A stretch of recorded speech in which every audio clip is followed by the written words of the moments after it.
he's free to look at Gmail and Chrome, and he might be able to join later. Okay, Yeah. Adam, so we're now on the air, so stop doing a free advertisement for Google and Google Chrome and Gmail and whatnot. Hey everyone, apologies for the delay in getting us started. We had some technical issues between ourselves here and our friend TK in Hong Kong, and of course it didn't help that we didn't have time for test run, and it also didn't help that I was stopped by some major police operation going on here in Vienna, which kind of delayed my arrival here at home. Anyway, great to have you here. This is Unleash Kids Hangout on Air number 14, where we're focusing on the OLPC BaseCamp, which took place in Malacca, Malaysia, a short 2-3 weeks from now. Wow, time has really flown by.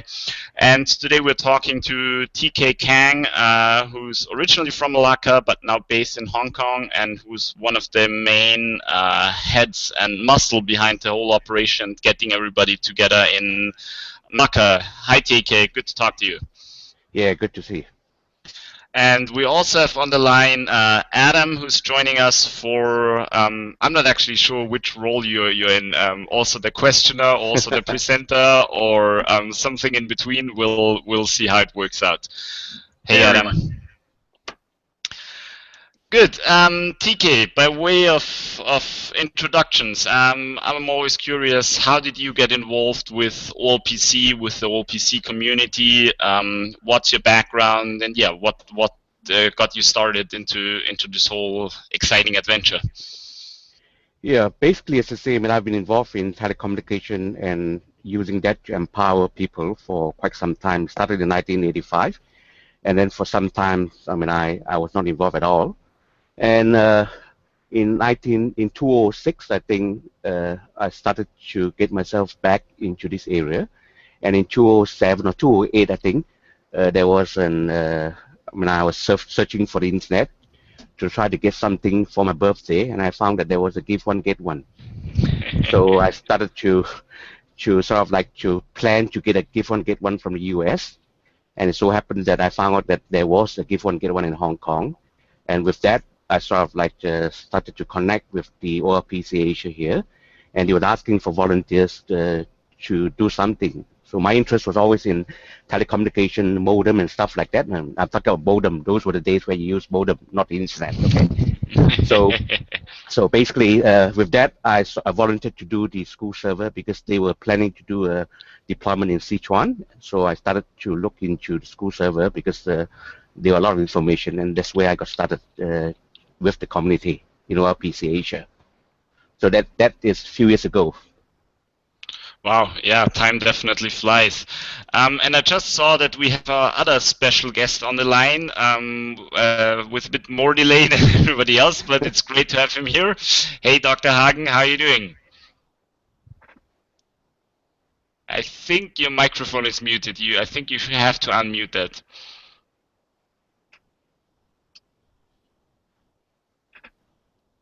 Oh, let's see what I can do that for you. Okay. Yes. Yep. Hey, good to talk to you. How are you doing? Yes, it's working now. How are you doing? Yep. Okay. Well, a bit tired, but well, okay. Good. Hey, we just started off with my usual question of, how did you get involved with OLPC? What's your background story, and how did you get launched into this adventure? Okay, so actually, what happens was that when the OLPC Asia Pacific branch sort of started in Hong Kong, I got the news, and then I just follow up and meet them and start volunteering on the G1 give one get one pilot. I got myself an EXO and also try to promote it in different events, and then just joined the group by then. And then I went to Sichuan and and also help out with other admin stuff and give some advice and so on. And of course I joined the BaseCamp at Malacca and we met. So the We might talk about the camp a bit later. Yes, we'll definitely cover the BaseCamp itself in some great detail. One of the things that I'm curious is you both mentioned a little bit the community in Hong Kong, but what is it that you, outside of organizing the BaseCamp, what is it that you have been doing now, especially maybe in the past year? How big is your group and community in Hong Kong? You know, as some of our viewers might know, there's an OLPC project that's based in Sichuan, China. Yeah, what are some of the things that you as an organization or community have been up to in the past few years? Okay, so well, how many of them? There are people come and go, and there's 10 to 20 people, and then actually we have several projects. We mentioned, I think TK mentioned Sichuan, and also we went to Bhutan and for deployment, and also we have a local deployment in one of the kindergarten schools together with digital literacy from the US. So there are a few projects that we have, and also a volunteer in our team, Raymond. He's also tried to get Sugar working on a tablet device. Okay, exciting stuff.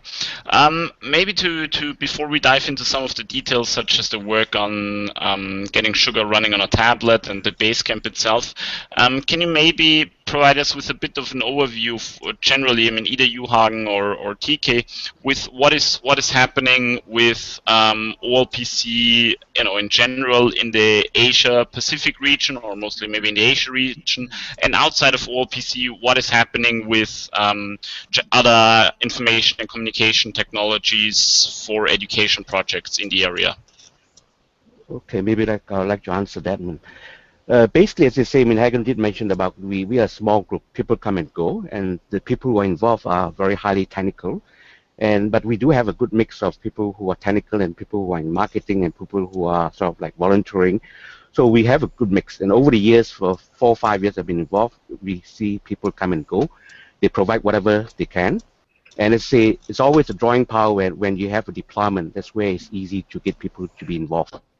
So the Sichuan was the first deployment, and that really got a lot of people involved. As I was mentioning, I got involved doing the school server, and I think, I don't know, Hagen, you were there or not, but we had not a hangout, an actual physical meetup where we actually started to load the school server and get it tested. And after that, we actually had some meetings where we tried to stress test the school server before we take it over to Sichuan. So, and after Sichuan, let's say, then we have the Bhutan deployment. I think that was a deployment sponsored by the International Telecommunication Union. And again, we have, I think, 6 or 7 people actually going for that deployment, which was very successful in the sense that, I mean, from what I hear from the volunteers who've been there, because the needs of the children there are very different, and they really appreciate having an EXO and having the internet connection. So actually they had a internet connection which was pretty powerful in the sense that because they installed industrial grade AP, and from what I hear, they say that they could actually receive the signal from one mountain to another mountain. So that was quite good. And Hagen also mentioned about the kindergarten deployment. We got contact from the digital lead from the US, and that was a time when I was involved in working with kindergartens, and I thought it would be a good way to find out what actually we can do. So as far as Asia is concerned, in telecommunication, even in Hong Kong, there are a lot of what we call projects. I mean, even the government have put a lot of money into trying to bridge the digital divide. Okay, so OLPC Asia was not directly involved in the implementation, but I think we were there to give some suggestion and to give some help in the proposal writing. Okay, so on and off for the past few years, we have activities, and then we die down, and then we have activities, we die down. But every year, I don't know whether you've been following the blog, but every year, for every Chinese New Year, I'll try to do something with the Chinese New Year. So we start off with the Year of the Ox, the year of the tiger, and the year of the dragon, and the year of the snake, and actually bring the EXO for a physical tram ride. So we do not have a lot of what we call technical meeting where we sit together, all work in group to solve technical problem. I think my feeling is that a lot of the technical people really like to work by themselves and try to resolve by themselves. But working together as a group, hacking together as a group doesn't really happen that much. So it's a different kind of way we build the community here. Anything to add? Yeah. Well, I don't want you to be too humble, TK. When I look at the 4 communities around the world that meet regularly in person, I feel like New Zealand, Paris, San Francisco, and yours, that's my list, who've got a not identical formula, but a remarkable formula. As you say, combined by a lot of technical projects, but also people like Loretta. Many other people besides your technical people, many of whom we met, and your deployments. It's a different formula from New Zealand's. That's entirely different, right? They're meeting roughly every Saturday for testing. But I feel like what you have going is similar to Paris and San Francisco, actually. That you have a really healthy mix of people. So don't be too humble.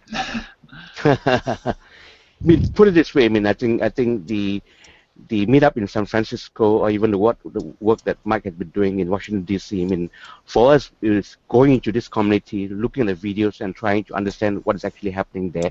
And for many years, we are trying to get something like this going, where we could have a meeting maybe once a month, and trying to get technical people or non-technical people to come and play with the EXO or to do things. But we have not been very, very successful. I mean, we have been more successful having occasion where we actually go out and hang out with to have some good food, and then we discuss as we go along, and one action leads to another. I mean, even with BaseCamp, as I say, again, as I say, the idea was could we have something down in Asia, because there's so many things happening in San Francisco and US, all the summit. Can we have something to do in Asia? So again, it was a discussion that was we brought up, and a few members, Loretta, Victoria, Anthony, say, yeah, let's do it, and that's how we got started. So it's quite a risk that we took, because we don't really know whether we could actually do something for this part of the world. Right. I mean, and that kind of is a very good segue or lead over into my next question. I mean, you said, yeah, you got started this way. You've been following what other communities, particularly in South America and North America, but also, of course, OLPC France have been doing. Before the BaseCamp, how closely, if at all, you were in touch with some of the other projects and communities and individuals contributing from Asia? I'm particularly thinking of Oli Nepal, of the earlier work that Mike Dawson did in Afghanistan, of what Kishwa has been doing more recently in Pakistan, of some of Nancy's work around Vietnam, of course, a bit further away from you, but still what's going on in the Pacific region, some of the earlier work of e-kindling in the Philippines, etc. Were you already kind of connected to those people, or not so much? Yeah, I mean, I remember when e-kindling was trying to do a deployment, and I got an email from them, and they were trying to see whether we could help out in the shipment of the things. And even for the school server, I mean, I was asked, could we have people to help out with the school server and stuff like that. So there were communication between us and the e-kindling. I mean, as for Nepal, I think we really didn't have a lot of communication. It's just that I have been reading a lot about what they have been doing with the OLE and the things that they have been doing. And for Vietnam, as I say, I remember, reading a lot of stuff written by Nancy, which was very interesting. And they had a mailing list going on, and I joined the mailing list. But as I say, it took a few years before we actually sort of like really feel that maybe we should start to do more. I mean, in the initial stage of OLPC Asia, I think there was a time we actually meet every week. Every week we would have a lunch somewhere, and some of us would meet, and we get a lot of people coming in. They like to do this, they like to do that, a lot of proposal. But as in any deployment, we actually need to find out what can work and what can't work. And if for the work that we are doing, we were spending more time in trying to make sure that the deployment that we do is actually successful. So Sichuan was one that we actually did, and I think we followed a model where, since we have donated the EXO, and since we have the people who are responsible there, we just leave it to them to continue whatever they have been doing. So in a way, if you want to talk about really hands-on, hands-off approach, we have been actually doing that even with Sichuan and even with Bhutan. We deploy after a few days, and after that we just leave it and to see how it goes. And then after 1 or 2 years, we will try to follow up and talk to the key people and see what's actually happening. I mean, but that is a good question. I mean, that is an interesting approach on a practical level. But the question is, I mean, what are the outcomes and what is happening if you go back 2 years later? I mean, for example, what is the current status of what's going on in Sichuan, or the latest status that you know, or the same thing in Bhutan? Okay. I mean, Bhutan is in a way sort of like much better, because they actually had a teacher who was sent to Hong Kong for training. So actually, we had someone who actually we could train for 7 days and send him back to Bhutan to do whatever they have to do. As in all deployment, is that people do leave. So let's say in Sichuan, what we have is that we have a principal who was very involved, and then after a year, she left the school, and there was a lot of rebuilding back in Sichuan. They were what I call, from a temporary school, it became a permanent school. So there was a change in organization, a change in principalship.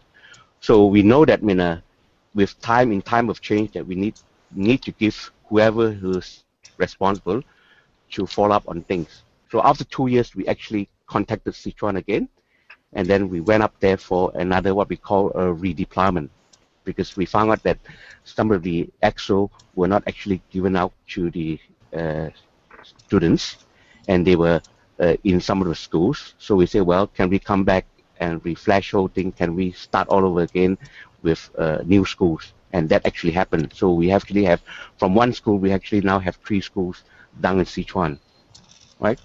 And we are trying to build volunteers down in Sichuan itself, and that actually did happen after our second redeployment, where we actually have maybe more than 10 volunteers from Sichuan who actually went to the school together with the Hong Kong team. And after that, as I say, we have someone lead. He has been doing all the translation for the Chinese sugar. So, okay. Yep. So actually, as I say, we at the back of our mind, we always wanted to have good follow-up, but we're also very mindful that we can't be sort of like be there all the time and let to see whether things happen on its own. Okay. Now, speaking of kind of things happening on their own, or I mean, definitely not on their own really, but outside of the realm of what OLPC is doing, and something that's maybe also not that known, but in the background was a big discussion topic for many of us while we were in Malaysia, is that, you know, Malaysia has announced this big project to roll out Google Chromebooks across its education system, and you know, we discussed it quite in depth, but some of our viewers might not be familiar with that effort. Can you again maybe summarize of what the plan there is, and what the status is, and you know, how that maybe relates to some of the things that you want to see happen in Hong Kong or other Asian countries? Yeah, I mean, I've been following the news of Malaysia in terms of OLPC, and as I say, Malaysia is quite progressive in the sense that they actually want to do one-to-one deployment many years ago, and they had even have their what we call the a laptop project called One Malaysia, which actually they were laptop actually given out to students. But I think what they wanted to do was to say to revamp the education, to really get all the schools connected. I think they have around 10,000 schools, and the only way they can do that, as I say, is to look into a commercial partnership. So actually, what is actually happening is that, I think a company by the name of, I think, YTL, they actually sort of like got the contract to wire up the 10,000 schools, and they actually went for the Google Chrome notebook as a solution. And in the process, they wire up the schools with the 4G network. So I think if not today, yesterday I think they had a one-day workshop for teachers training, for principal training, and I think Shugata Mitra was one of the people there to do the presentation. So anyway, that is a much more a commercial partnership with the government to improve in education, right? But in terms of the vision, if I understand it, at least on a superficial level, it is quite similar to OLPC, isn't it? Because they are very much talking about every child getting a laptop. They are talking about the importance of connectivity and, collaboration particularly with Google tools. Or do you see huge differences there? Well, I mean, from what I hear is that they actually sort of like they say they have been talking to different organizations. Even OLPC was one of the people that they talked to, and they settled on with the Google Chrome because they believe that the cloud-based network and the low maintenance of the Google Chrome network, Google Chromebook would be a longer-term solution, right? So, I mean, as much as I know, and looking at some of the videos that they are really pushing for the deployment in schools and trying to create what we call a good a portal for the education thing. Now, maybe that is what we talk. That is in Malaysia. Maybe we can also talk a little bit of Hong Kong, because in Hong Kong, as I say, is another very unique. Maybe Hagen can add on to that, because we actually don't have one-to-one computing down in Hong Kong. Hagen, am I right? Well, no.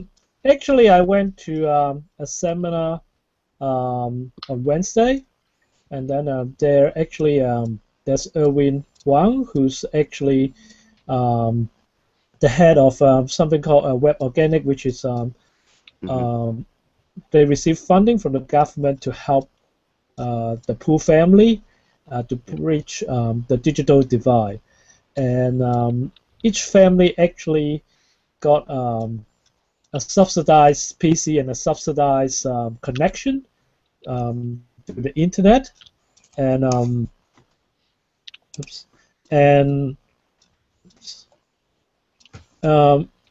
everyone hearing me? Is it? Is yes. it okay? Yes. Yep. Okay, so I just continue. So I think his approach is actually first that in his presentation, he actually support constructivism, but his approach is actually first he have to do things that everyone expect, and like everyone have the laptop, everyone have some access, and then the school start to trust him, and then he gradually try to persuade the school and the teacher to change. So that is a very different. I think this is quite a different approach than us. But I think that's basically how the government's doing it. But on the other hand, that means I think to some extent, I think he can be more aggressive in putting in the changes. I think. But in Hong Kong, I think for OLPC, the amount of deployment that we have is not a lot. And on the other hand, also in Hong Kong, I think rather than each family can receive a subsidized netbook and a subsidized connection to the internet, they are now looking at every children receiving a tablet, and then they can bring their own device to the schools. So I think that's basically it. Okay, when you mean every child receiving a tablet, so this is one tablet, the same tablet is given out by the government, or they get like a coupon and can buy whatever tablet? How does it work? I think they are. Well, I think that's not happening yet. I think that's. I think actually what happens is for the not so poor families, they are getting the kids to have the tablets, I think, by themselves. But is it in the plan that they will get good Wi-Fi in most of the schools in something like 4 years, which will imply actually it will be only useful if the kids, every one of them, have a tablet. Yeah. So May I add, it's still in the future. Yeah, may I add on that one? I think basically, I mean, in Hong Kong, they have the finance and they have the infrastructures that the government is very wary that, I mean, if you have a big change of one-to-one computing, it actually sort of like change the whole way teaching or learning can be. So I think, I mean, there are a lot of things happening here. I mean, in December, I mean, I think next week there's a very large teaching and learning conference, and a lot of talk about tablets, a lot of talk about laptops and IT and teaching in school. And Hong Kong has been sort of the Hong Kong University has been a hotbed for a lot of research into IT in education in the world. I mean, I think there are some books even published by the researchers here, but sadly, as I say, back at our home in Hong Kong, as I say, one-to-one, as I say, isn't that sort of like popular. I mean, again, as I say, now with the recent announcement that the PISA, the scores of PISAs, which is the top 3 in the world, I mean, again, as I say, I mean, the government would say that, well, see, we have got everything right, there's no reason why we should change and have so much computers or having one-to-one. Because the consequences of having one-to-one is today, it's like, you unleash the kids. And we do not know what will be the consequences of that. And parents is the same in Hong Kong or in Asian families, as I say, they are not too positive or they are not too sort of like optimistic that we should have the children have access to the internet, have laptop and tablets all the time. But ironically, they would give it to them when they're out in the restaurants. TK, right? Can I jump back to Malaysia for 1 second? Yep. You introduced us to some people who gave me this book here. I guess the word is Orang Asli. Yeah. And so I'm not going to show you every page of this book, but to summarize, kind of like our Uruguay summit, you brought us to a school. And do you have a moment to explain why you did that, why we presented exos to those children without any instruction, and what you think? I mean, I'm very interested because I see some of the failings of one-to-one requires a national democratic or non-democratic impulse to bring one-to-one to a country, and sometimes there's huge populations that just won't make the cut. So that's my interest. But what is your interest in that school you brought us to? Yeah, I mean, in Malaysia, as I say, there are a lot of what we call different tribes or different indigenous people, and some of them actually live deep down in the jungle, and they are what we call nomadic tribes. Right? So I think, I mean, I do not really know the whole population, but they are, and as I say, they have a different kind of lifestyle. They move from point to point in the jungle. And as I say, I mean, for them to have a good education, they have to change a little bit of the lifestyle and have access to school. So the site that we went to, as I say, is what we call a hostel. Sort of like, because if they live deep in the jungle, if they have to go to school, they need to be, they need to sort of like have a place to stay. So basically, during school days, let's say now it's the holiday time, they'll be back into the village, maybe deep down in the jungle. But during school days, they would be housed in that compound, and they will be shipped off to sort of like schools in the neighboring areas, right? So when the visit that we've gone there, as I say, is run by an NGO, and basically, as I say, they want to sort of like to educate and to bring better education so that can be a change in lifestyle. Now, the EXO was raised by a group of classmates that we have, and basically it was a conversation that we have when I went back for Chinese New Year last year, when I brought an XO 1.75, and I say, well, I mean, we could actually do something. So after a year, that actually materialized, and when we have the pre-deployment base camp, I think you actually saw the EXO being given to the kids. Now, when I say given, it was just for temporary, because we haven't actually worked out how we could actually deploy it, because some people have actually suggested to say that, I mean, we have to sort of like not let them take it home for the time being, because for the younger children, if they take the EXO back home, it could be sold away, or maybe they may not be coming back to the schools again, even for whatever reason, right? So I also heard that the Malaysian laptop program 121, and actually I even heard that a few of them may be receiving the Google Chrome notebook or even other Chromebook.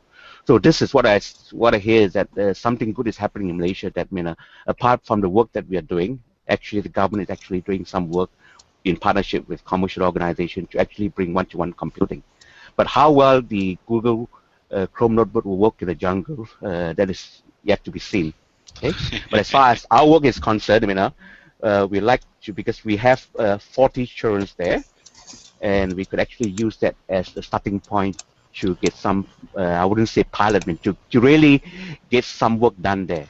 And the last time when we went for the site visit, we actually have somebody from the University of Malaysia who is actually in IT and curriculum design, so he would be involved.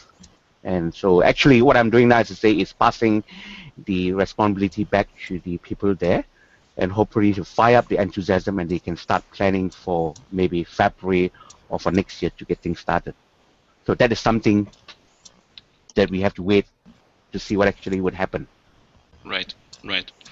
And I mean, you mentioned this visit we had with the Orang Asli in the Samoa Education Center was kind of a pre-conference meetup or excursion in some sense.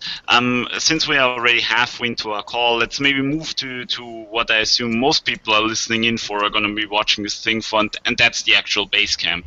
Yeah. So you already discussed a little bit of where it came from, but what were some of your hopes or expectations in terms of outcomes of the BaseCamp? What were you trying to achieve with it? I mean, as I say, I mentioned that we have the San Francisco Summit that's been happening every year, and we look in envy that there are people coming together every year and having so many new things, discussed, and having new toys that you all can play around, and that something seems to be lacking in Asia. So we could have done that in Hong Kong, sort of like organize a BaseCamp in Hong Kong, but the thinking was that maybe we should look for a place which is cheaper, cheaper in the sense that the accommodation would be much cheaper, and maybe centrally located, that is near to Singapore, is near to Philippines, is near to other countries that after BaseCamp people could actually fly to various deployments.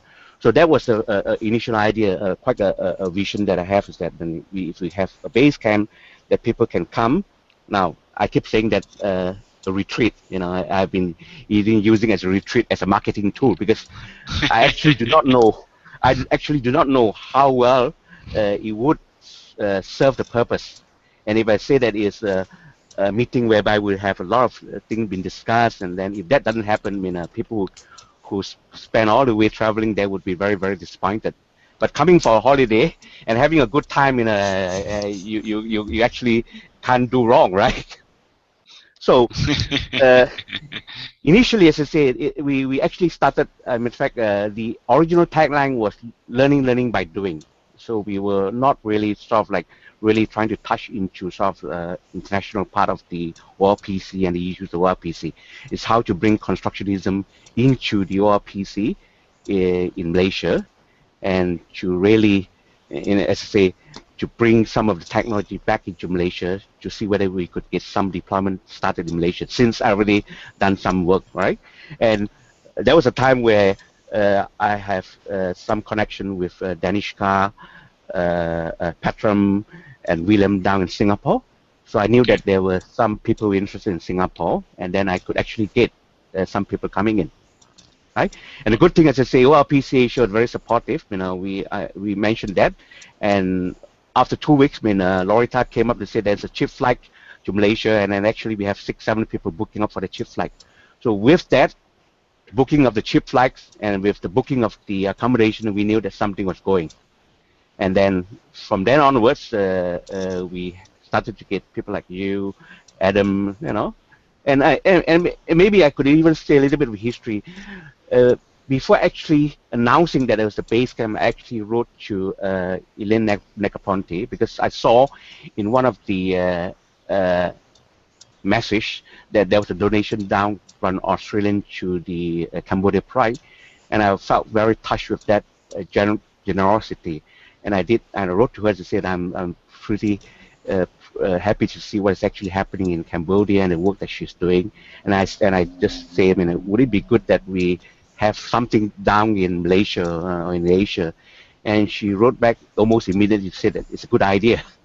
So that, as I say, gave me and the team confidence to say that maybe there is a need for that one. Okay. But then Okay. with Adam coming in and all that, then I think we started to have more discussion, and I think it grew into something else. Right. And maybe switching gears over to Hagen again a bit. What did the preparation for achieving these goals kind of look like? I'm particularly thinking about the structure because in most other summits, which at least I've attended, we have with pretty traditional format in terms of different tracks, different sessions, different formats such as panel discussions, workshops, smaller discussions, and so on and so forth. But you kind of broke with that and used the World Cafe or open space technologies. Can you maybe explain a little bit why you decided to do that and what those approaches are? Yes. So actually, we try to actually, in one way, maximize all the things that the different people that got together can do, because I think we try to find out the flow of the interests of different people, and also to let each one of those people to able to contribute. So the open space technology, well, actually, it's not really any gadgets. It's actually invented to solve problem like if you have a union problem, some group of factory worker try to negotiate salary and different conditions, and then they have a tight time limit that they have to come to a sort of an agreement, that sort of environment that they use this kind of semi-structured meeting method where they have different topics, and then people use we move to the topic where they're most interested and contribute their viewpoint, and then try to encourage everyone to express their view, and then quickly come to some conclusion. But on the other hand, I think for our group, we do have a time limit, but on the other hand, we are more homogeneous than what I just said.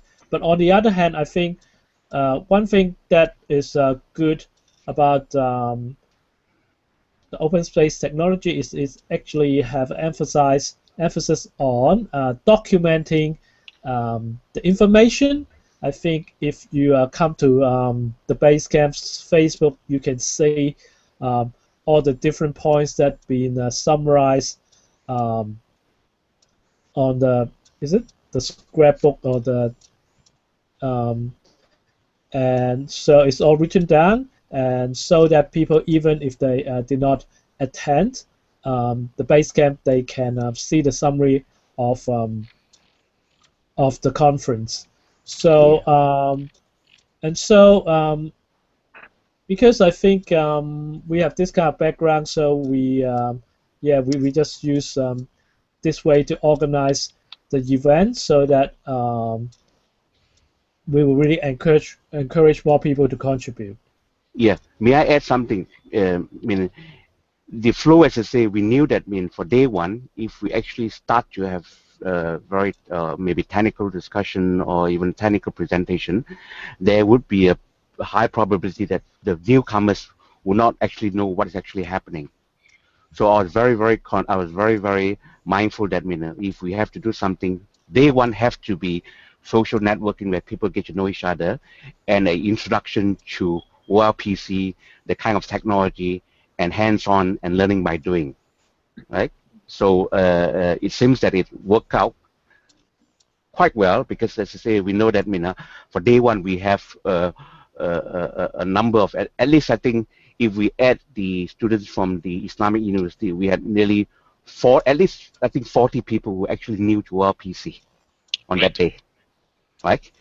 And actually, as I say, with the introduction done by Walter Bender, Turtle Art, and whatever that we discussed, I think they actually got into the mood of knowing what OLPC and what we actually want to do. And that, as I say, actually start to prepare for day two, which is very into the issues and the kind of things that we'll hope to. So, yeah, I mean, I'm sure that when organizing this, people keep asking me, Danishka keep asking me, everybody asking me, show me the agenda, and I keep saying that, well, I can only give you a very broad agenda because as it is, it's still evolving. But so anyway, I mean, it has been a very good learning experience because I'm a psychologist. One of the ways that we look at people is that some people who want to have very structured, they need to know what they're coming for, and they need to know what time they'll be doing what and where they'll be going for. And the other kind of people is that we just go with the flow. So I'm in a way a person who is going with the flow. Right. Yeah. But so, okay, so you had this open format, but you had this idea that the first day would be about introduction, about kind of a low barrier to entry for folks. The second one was going to be focused more on some of the, as you call them, issues or challenges and the bigger picture. What was the third day about? Yeah. The third day would be more, as I say, is that if there's any follow-up, more technical, hands-on things that people like to do, we could actually do it on day 3, which actually happens. I mean, like Tony Edison came and he wanted to show the school servers and things, and I say, well, I mean, he wanted to do it on day 2, which he did not manage to, even after taking all the equipment out and trying to demonstrate it, and the discussion went into discussion of issues. So day 3 was again another opportunity where he could actually stop to have different groups to do things.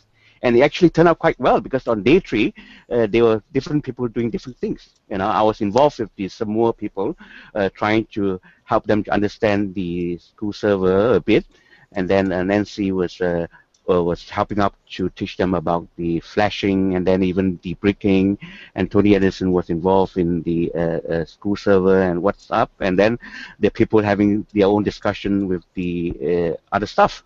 So day 3 is much more hands-on with what we call special interest group. And the special interest group is not something that I say that you go to this interest group. Among themselves, they start to network and they do whatever they like to do.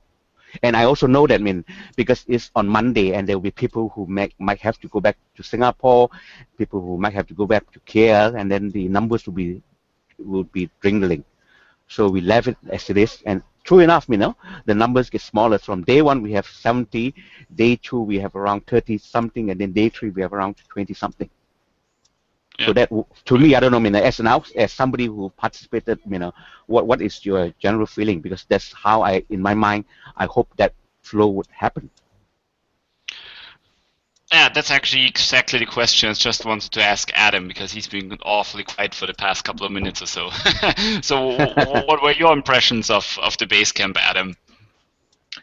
I got a lot of opinions. I'm thrilled that people could pull off a free conference. I don't know how you did it. I mean, in San Francisco, in Paris, where they have that same free and open participatory imperative, they still charged money, and somehow you did not. So you'll have to tell us how you made that happen. That's just like we compare ourselves in Haiti or all sorts of educational models to the big white SUV mega government models. And it's just normal that you spend $1,000 for a conference and all the hotels and all that. And you could talk about open space technology, but I think people really have to pay attention to, even such go with the flow random events, that it's phenomenal when it does work. So I thank you, TK, and I'd like to know more.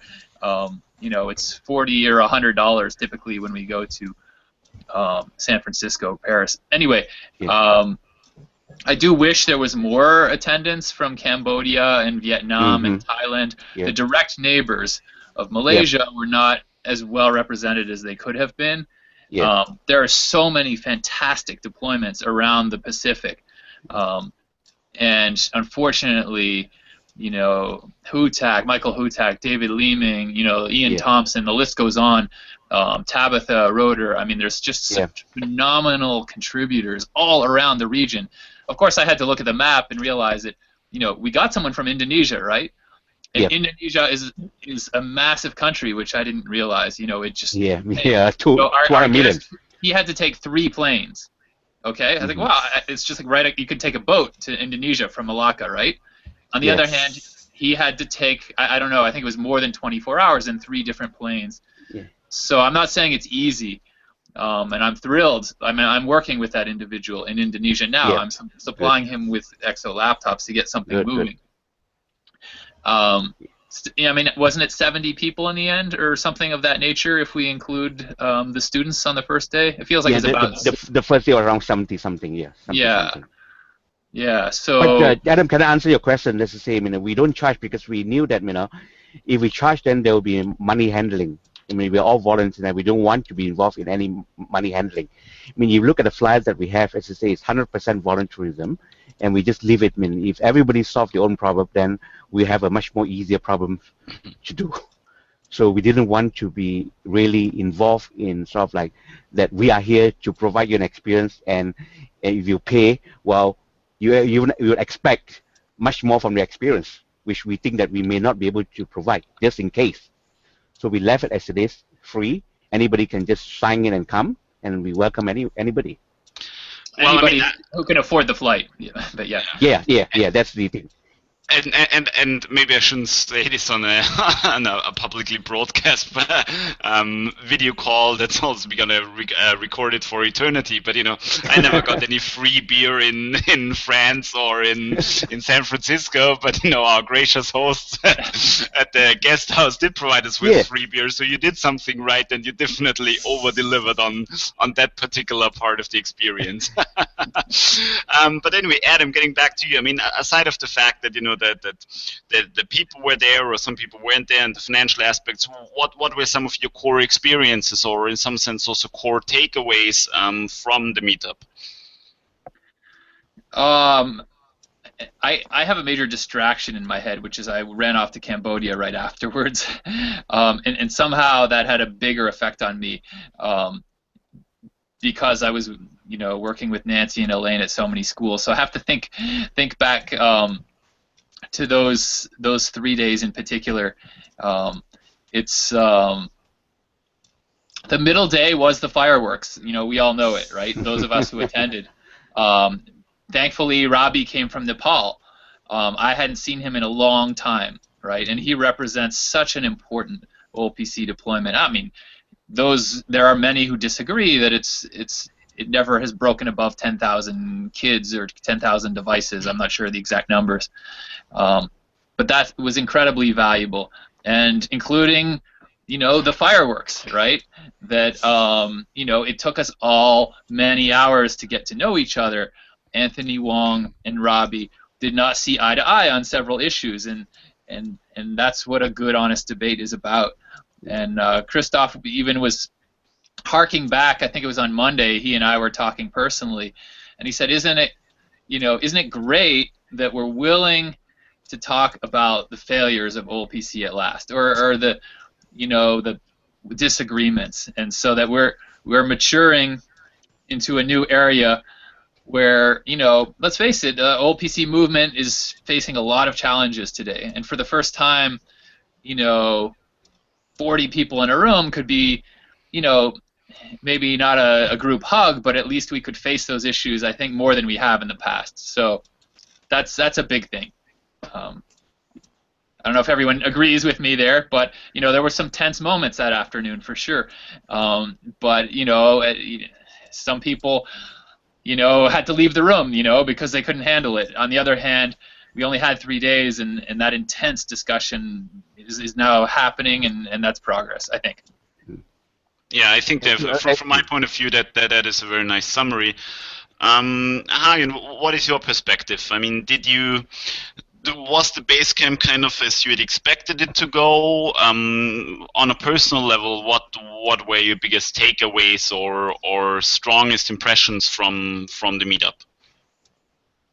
For me, I think because actually our group in Hong Kong, so when we got started, we actually didn't know who's going to come. Just as what TK said, we just said, oh, if not too many people came, then we just treat it as a holiday for our group. But well, for me, it sort of exceed my expectation. And then because I was not as involved as TK, he sort of joined different mailing lists and read about different deployments. Actually, I think I'm actually involved more locally with different free and open source movements, so that sort of ate up quite a bit of my time. So when I got to this BaseCamp, I'm able to meet with many different important people in OLPC in a very short time, and then I'm able to hear a lot of the different issues, and then they're all very important, very real, and a lot of the feedback actually came from different, down-to-earth deployments, and I can see the different conflict between there's a group of people who really like the technology. There's a lot of solutions, technical solutions to a lot of problems, but of course another problem would be, yes, we have the solution. Can we work with the local community? Can we work with the schools, the education establishment, and deliver whatever we want to? And so, and of course, when we talk about stakeholders, there are many of them, and also there's also a problem with funding and so on. So, in a very short time, I'm able to have different viewpoints on many different challenges, and I think it's really eyes-opening for me, and so it's really great for the conference personally. And then another thing that I'm really happy is that it's a group that can discuss things openly. And for example, if if I'm employed in Microsoft or so, that it will become a meeting within the company, how to increase the market share to the students and things like that, and those discussions can never leave the company. But here I think first I can involve in OLPC, where I really work in a lot of the interests of the different stakeholders, rather than putting forward a certain agenda to increase the revenue of a certain company. So in that, I think that it's worthwhile to put in my free time in such a movement. Right.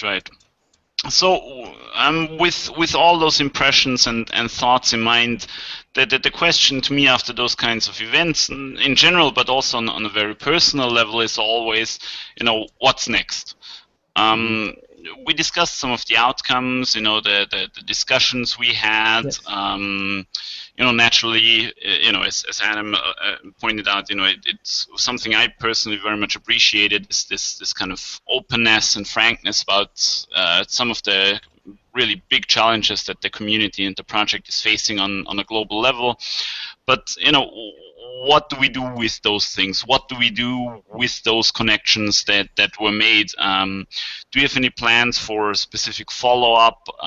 What's going to happen with the documentation? I mean, just today, for example, I got an email from Carol Rue Silva in San Francisco, who was curious about some of the notes and outcomes of the BaseCamp. What is the follow-up going to look like? Yeah, I mean, this is a little bit of regret, because if we're using the open space discussion, we are supposed to come up with some written documentation, and different people who are in charge in different discussion have to actually write it up and compile it into a text form, and then all of this should be compiled, right? So this is something that, as I say, we never managed to get to do.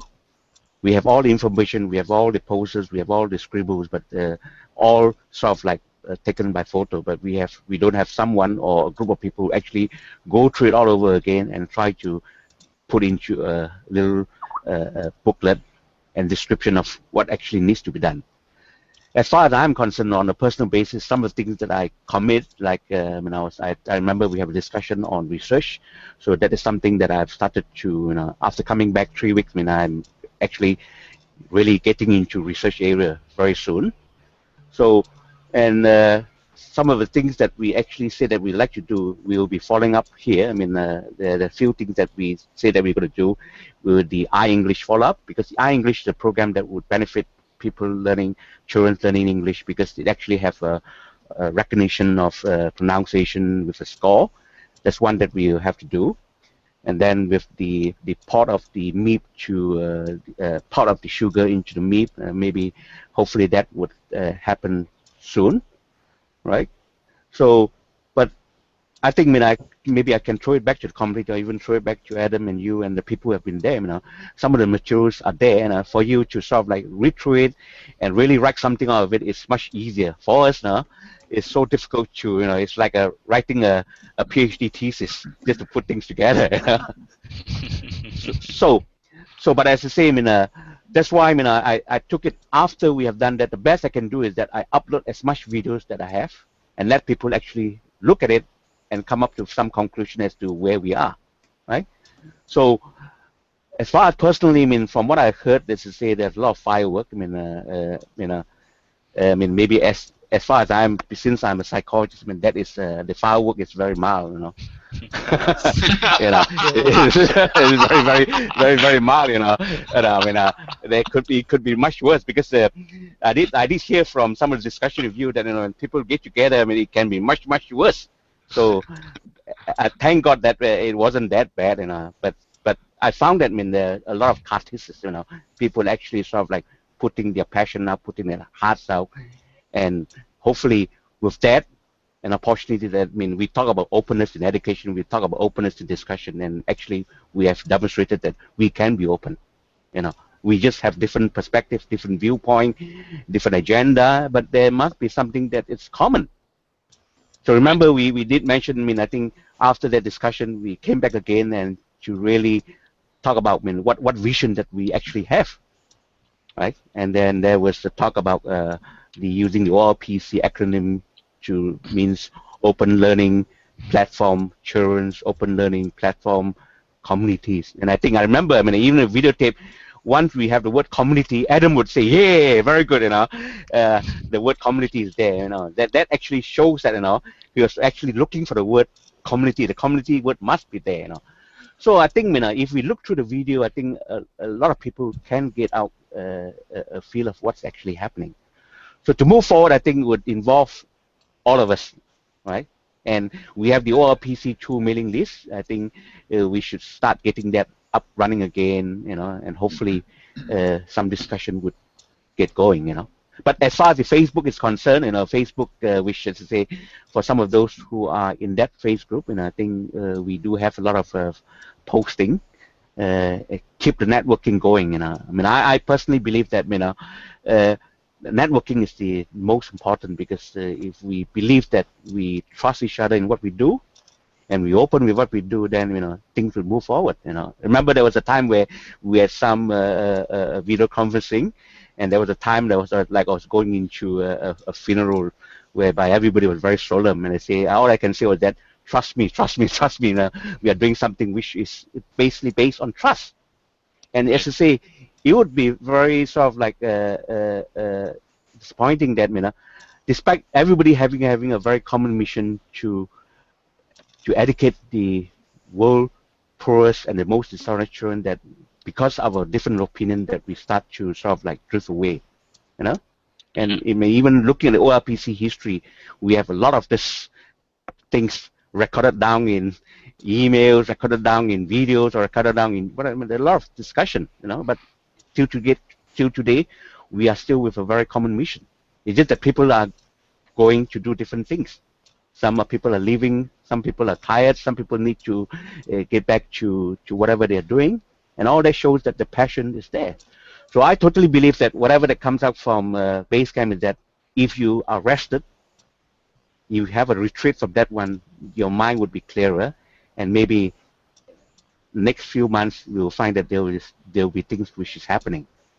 And already, and the possibility of BaseCamp 2014 is being thrown out for some discussion, you know, or for something that we can actually think about. You know, it's you know, you're just talking about 11 or 10 months from now, which is very quick. But between this, there should be something ongoing. And if there is a meeting half a year, to get back again to say, what actually have we done since last time?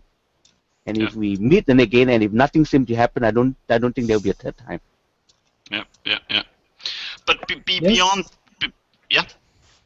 Yes, actually, I want to say something as well. I think just to supplement what TK just said, I think he mentioned iEnglish. I think iEnglish actually is a program, is an activity inside Sugar that that's produced in Hong Kong, where a student can pronounce certain English word, and it will be recorded through the recorded into the XO and then analyzed, and a score will be given to that pronunciation. And basically that program is currently merged with the speak activity, but it really need more collaboration with other developers in the world.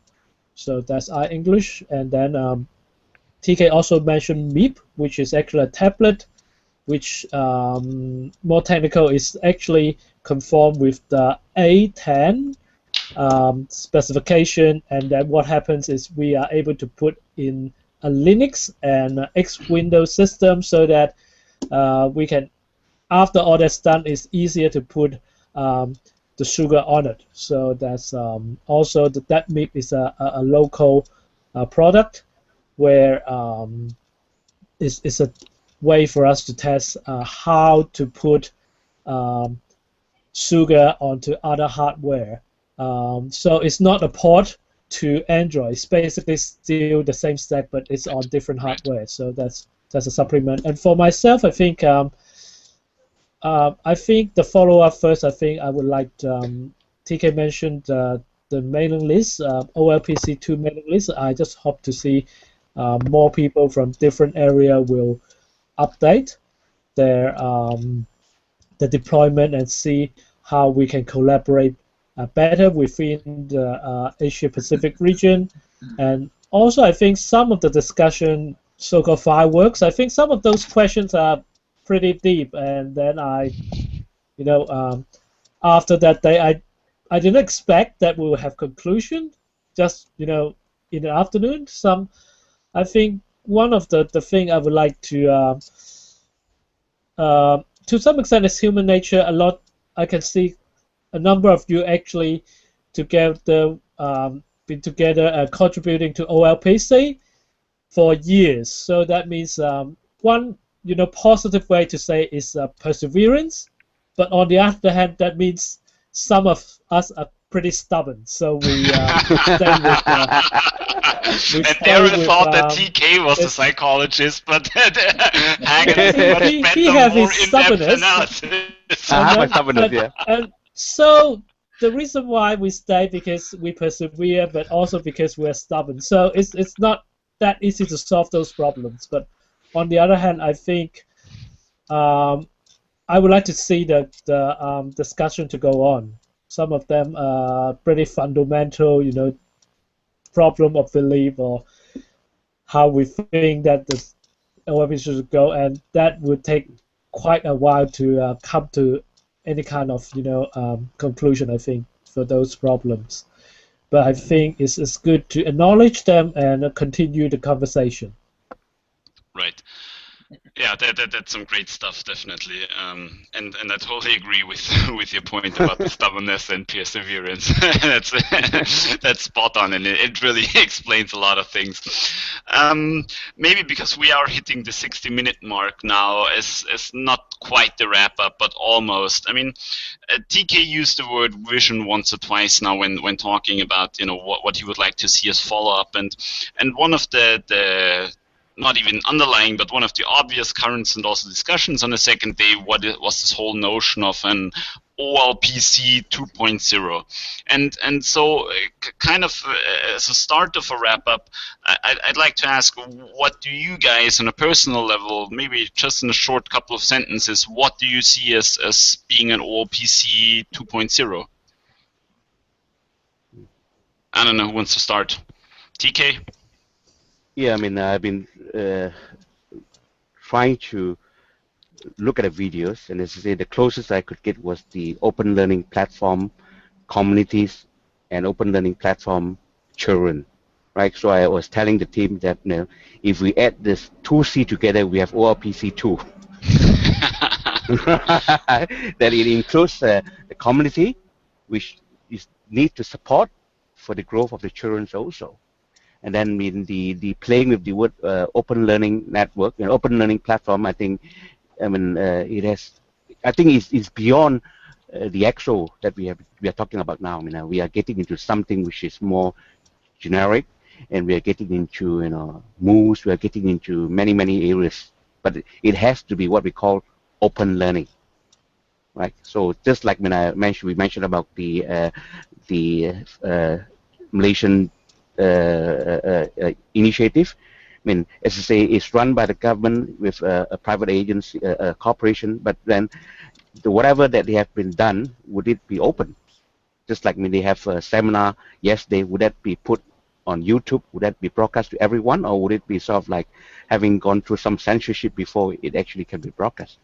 So, as far as I'm concerned, OLPC 2 means openness to me. Okay. Hagen, what's your perspective? For me, well, it's really a very difficult question because for me, it's just what I said. I think there are many issues that we brought up that we haven't got any conclusion yet. For example, about the hardware, about whether sugar should be ported to different hardware or we should continue to push forward with the XO4 and so on. But on the other hand, I think the OLPC 2.0 actually point us that to a direction where we need to have a change that it's OLPC rather than a new project. We already have millions of XO out there, and then I think rather than we can just say that it's a project to deliver laptop to every child, we need to say more that the project's maturing and that we need to be more reflective on what's happening in different areas. I think it's actually an open question. It's OLPC 2.0 actually encourage us to think more about what's happening with the project. So I don't really have a conclusion on that. But on the other hand, I would also like to show everyone the T-shirt that we have. I think that works out. Yes, I think that's the T-shirt that we have for the camp. And yeah, personally, I just would like to continue the conversation and encourage everyone to be more reflective on what we are doing. Okay, Adam. Yeah, I was a bit frustrated during some of that debate. Actually, I might even have the date wrong because it was an intense 3 days when Bernie made the interesting point that OLPC 2.0 should be taking the original principles seriously, and that nothing should change from those principles. We just have to now take them more seriously and deliver. And not everyone agreed with him, of course. Some people counter-proposed Australia's 7 principles, which take the community and teachers and volunteers more seriously. But still, all of those principles are very, very lofty. So who are we? Who is anyone to define OLPC 2.0 or 3.0? So, lacking anyone else, we've got Nicholas Negroponte and TK, who 8 years apart, right, on TK's birthday. 8 years after the announcement of the XO, there comes a time, when we have to do what Hagen asked us to do, to reflect on where those 8 years have gone. Mm-hmm. And like Christoph did, ask us where we will be in 8 years down the road. Maybe it won't be called OLPC 3.0 or 2.0, but I think it's important to notice how far we've come during those 8 years. Yeah. I can tell you today, anyone who writes me email, holt@laptop.org, or goes to the Unleash Kids website, I can tell you immediately about Nepal volunteering opportunities, Cambodia volunteer opportunities. I arranged for one of the young ladies from Nigeria to volunteer in Pakistan, hopefully, with Kishwar. None of that existed 8 years ago. None of that existed 5 years ago. You could not, talented people could not find, people were very frustrated in the OLPC Africa Corps event. Almost all the groups were extremely frustrated, even with money, a school server, 100 laptops. Many of those groups were fed up, right, in 2009, and we have to look how far we've come, even since 2009. Now we have that. It's informal, but we have a volunteer placement network in place now. People that want to come to Haiti in January, they can just write me right now, holt@laptop.org, and I'll review their CV, and we'll see if it makes sense, and it'll happen. And it's a small step, but it's a big step.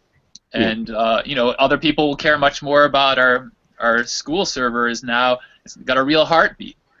That's a complete change from a few years ago, where it was, it wasn't Microsoft, but it was much harder to get involved because it was more internal to OLPC. It's a big step forward. We've got different kinds of publishers getting involved, open and less open, because they're taking it more seriously. We've got different client machines that people will argue about all day and all night.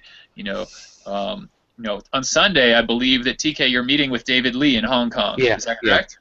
Yeah. So people should read his Economist article from last week. It's called something like "Made in China." I forget the title of the article. Maybe that business plan of doing a Kickstarter of our own client device, maybe that's premature. I don't know if that's a midterm goal or a long-term goal, but no one even dreamed of that, a few years ago. You needed to have $10–20 million and Nicholas Negroponte behind this to make anything happen. Now it's, the idea of making 5,000 of your own device, as Kano has done, you build your own computer in the last few weeks. They've raised over $1 million. A bunch of kids, I saw that. Build your own computer. That's a big change from 8 years before your birthday, TK. Well, we built our own computer also. Yeah, I mean, it was your brother that chose the OLPC 2.0 slogan, wasn't it? Your brother? Yeah, right.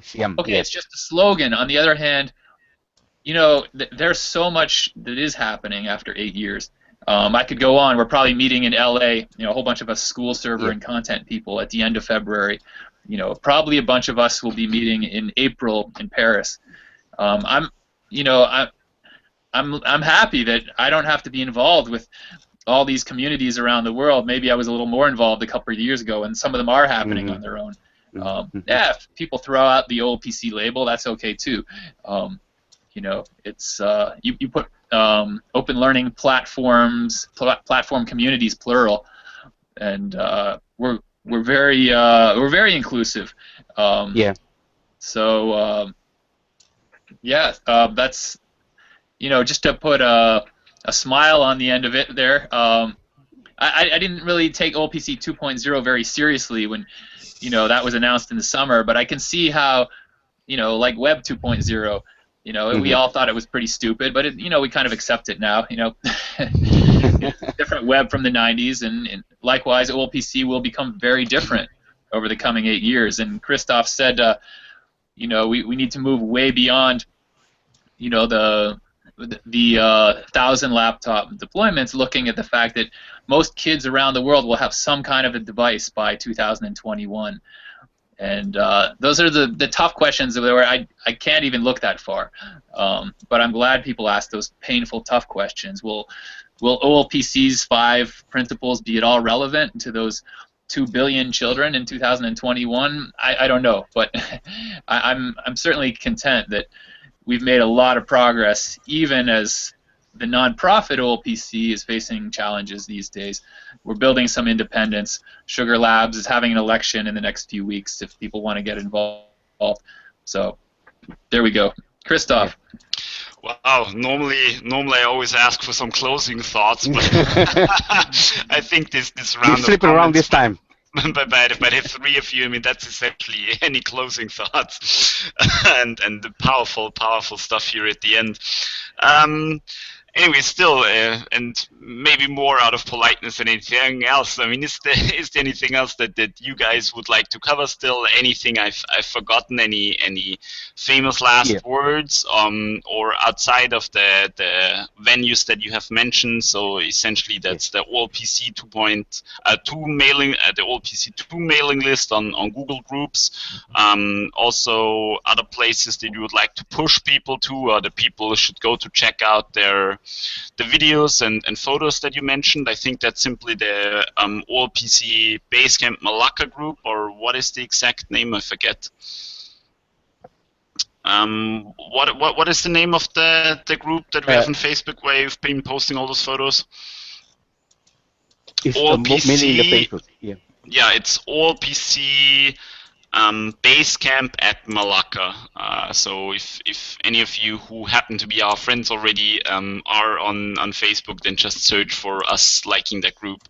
But are there any other places where people can find out more? Let's make sure. Let's just make sure TK puts those links in YouTube/UnleashKids so everyone can find those links. Yeah, I mean, I think I've been posting the blog of the BaseCamp blog. I think it's there, right? You can actually look for it in the planet.laptop.org, right? A lot of the posting that I've done there. Somebody who goes into planet.laptop.org would see the link, some of the posting, and all the links are there. Okay. Can I add something? Because we always talk about the future. Sometimes, I mean, I think we have to remember the present. I mean, the present that we have now with the X04, which I've used it, I think is very powerful, and that has taken so many years of sweat, dedication by people to make it into what it is today. Okay, so we still have to put a lot of effort to make sure that this is the machine of choice, if the circumstances is right. I mean, as far as I'm concerned, I'll still be pushing for the X04 until I can't have any X04 or XO to deploy. So I think, because sometimes when it's so easy to say that, well, look for something alternative which is coming, that alternative would take, you know, it will not be 6 months, maybe a year or 2 years, even much longer. Right? When you look at the Kano, I mean, I was surprised today when I look at it. It's $1 million backup, but when I look at what is offered, it's just basically a Raspberry Pi with a little bit of marketing stuff put into it, and to make it more user friendly. But you know, it's nowhere has it solved the issues of the screen technology. Nowhere has it solved the issues of power and stuff like that. So we actually have the X04, which is very, very powerful for what it is today. And TK, let me personally thank you there, just quickly. I mean, many of us volunteers got together to buy up some X04s for exactly that reason. And so thanks for helping to redistribute quite a number of those in Malacca. And as you say, if people believe you, and many of us do, we do have X04s available to individual volunteers who want to buy them. So all they have to do is go to the Unleash Kids website, which is going to be overhauled in the next couple days. It's not an abstract thing. People who say they cannot obtain an XO, they can. an XO1 or an XO4, they can obtain them. So yeah, they should just get in touch if they're serious about that. Yeah. Okay, well, considering that we are now well over the 60-minute mark, and that it's almost 2 a.m. for our friends in Hong Kong, and I guess they will need to get some sleep. Plus, on a personal level, I need to run to the shop, otherwise I will starve tonight. I think we should wrap it up. Well, Hagen, TK, thanks a lot for first of all being here, and of course, secondly, and much more importantly, organizing the BaseCamp to begin with, bringing all of us together and so many people together from different places to talk about OLPC, to work on OLPC, to share our experiences, and yeah, to at least, regardless of what exactly happens, to definitely start building the fabric for what OLPC 2.0 is going to be. Adam is, I think, getting 10% of any book that's being sold, born in Malaysia, A Photographer's Journey. I think he probably also needs some beer money to finance his weekend. No, it's just a thank you to our Malaysian hosts. That's nothing more than that. Okay. Yeah, that's what they all say. Anyway, thanks a lot, guys. Thanks again. Have a great evening. And maybe as a last blurb, just from an Unleashed Kids perspective, I just want to let you guys know that we don't have a next Hangout on air scheduled just yet. I'm just checking out my calendar. I'm not sure we'll be able to do one before Christmas, but we'll see what happens. We'll definitely keep you posted on our Facebook page, and of course on our website at unleashkids.org, and our blog at blog.unleashkids.org. And as Adam said, don't be surprised if that web page changes over the coming days, because we have a revamp in order. Some people have been doing some amazing work behind the scenes in the past couple of days and weeks, and yeah, stay tuned there, and we'll find more information there once we have it. So thanks again, everyone. Have a great evening and have a great weekend. Okay, selamat jalan in Malaysia means that safe journey. Thanks all. Okay, Take care. thank you very much. Okay, bye-bye.